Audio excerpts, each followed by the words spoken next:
welcome to News Channel 8. I'm Jerome Aegean, and here's what's happening in our territory. The Virgin Islands Police Department on St. Croix confiscated 4 illegal guns and drugs in Estate Mon Bijou as part of a continuing investigation of shots being discharged.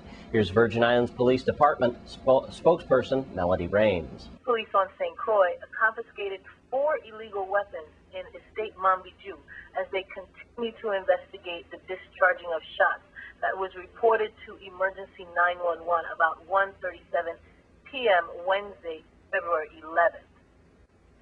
Confiscated was 1 AK-47 high-powered rifle, 1 30 caliber carbine high-powered rifle, and 2 shotguns. Also confiscated was a cache of ammunition. The weapons and ammunition were found in the bushes behind the home. Police Oakland Benta said arrests are imminent. More than 24 law enforcement officers, including VIPD Special Operations Response Team, the Investigation Bureau detectives, major crime detectives, forensic investigators, and Project Safe Neighborhood, along with local FBI agents, converged on the area following the discharging of shots.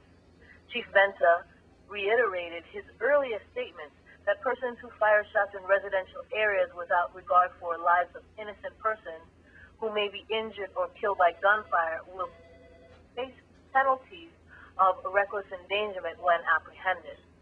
He said there are mothers, fathers, grandparents, and children in the area who should feel safe in their homes. These suspects, when apprehended, we will speak to the Attorney General and ask if they be charged with reckless endangerment. Persons with information on this incident can also call the Criminal Investigation Bureau at 712-6077,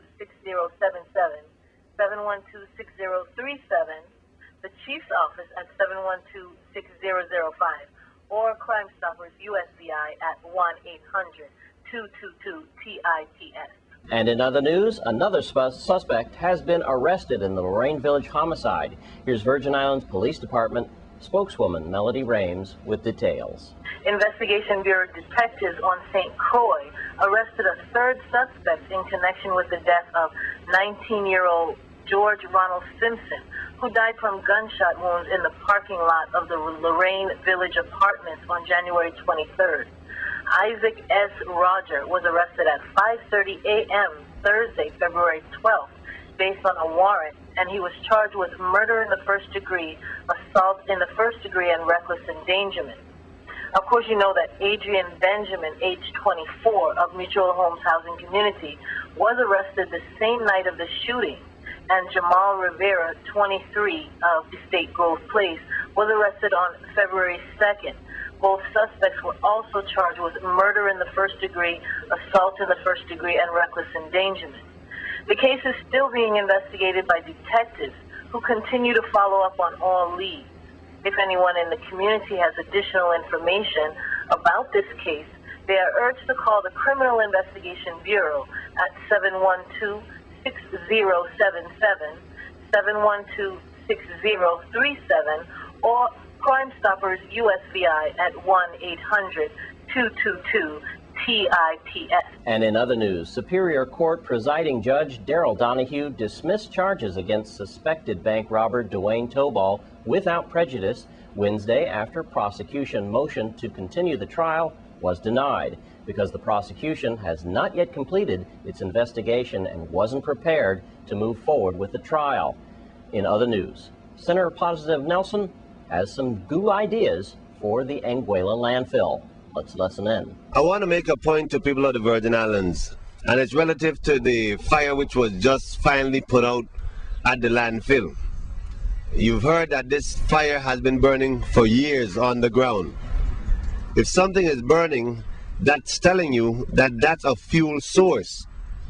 What would have been better for us to do was to find a way to capture these gases and use it to burn to help make energy as we may still have to do if we don't end up moving that landfill soon, because any gas contained on the ground is eventually going to be some type of fuel, and we're happy that the fire has been put out. We're thankful for the contractors who have come in and done it. If you notice, it was done in a much shorter time than was anticipated, so it tells us something about what we have not been doing right relative to putting out these fires.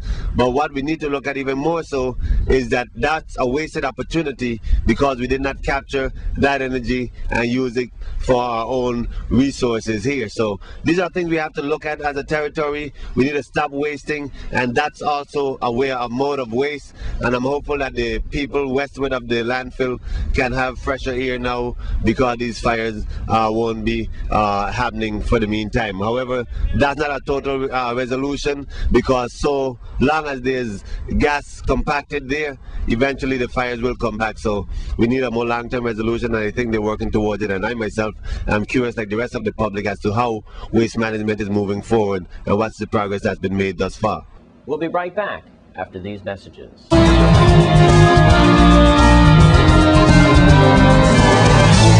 Welcome back, and love is in the air.